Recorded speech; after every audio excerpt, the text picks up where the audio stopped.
Channel 4 recently put up a clip regarding Theresa May's visit to Africa and a short little interview about it and about her next steps. Now, I want to get to the potential deal that we have last because I want to finish this on a good note.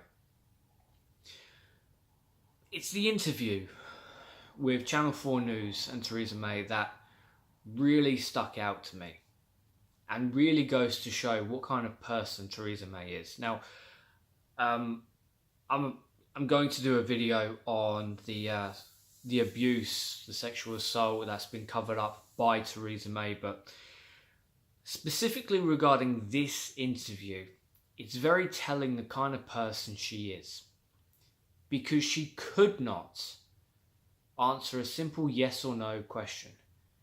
She had that script, she had her words all laid out, and she was not going to deviate from them whatsoever, because she was rambling off answers to a question that wasn't answered. Question is very simple. Do you think Nelson Mandela was a terrorist? Yes or no? Don't come out with some BS nonsense of, well, it's unfortunate that he spent so much time incarcerated. No. You don't get to play that. You were either against his incarceration, in which case you think he wasn't a terrorist and he was wrongly convicted, or you were silent, you were complacent, and you think he was a terrorist, which is why you did nothing.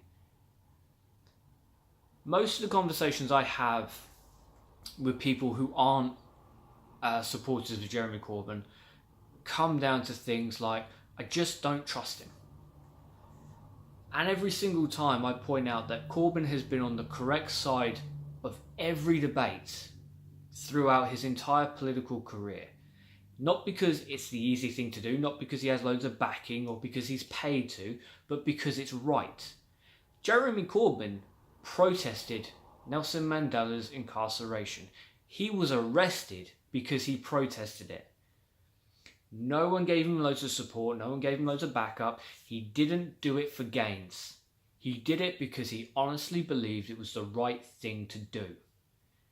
And that is at the heart of the issue I have with most conservatives, at least most conservative politicians.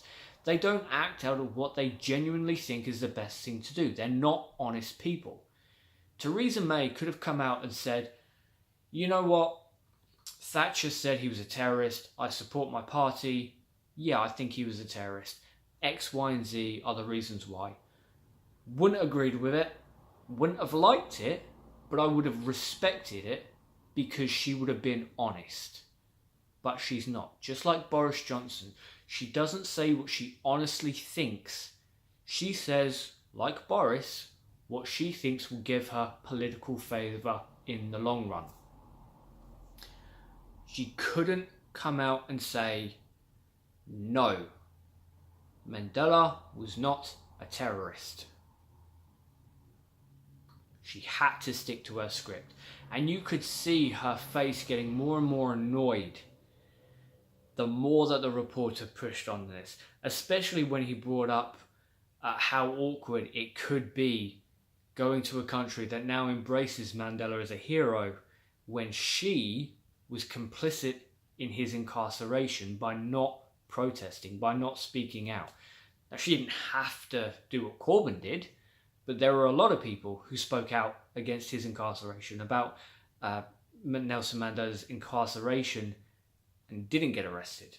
She could have been one of those people, but she wasn't. So that really... Theresa May has a history of lying. We've seen that over and over again. You can judge someone on what they say, but their actions speak louder than their words ever can. And her actions are very, very clear. She did not believe Nelson Mandela was innocent. She thought he was a terrorist. She is racist. And that's the negative part of the story that unfortunately is the takeaway from most instances. But working our way back to the start of the Channel 4 clip, again, which I'll leave down in the description box. It was a bit more fun.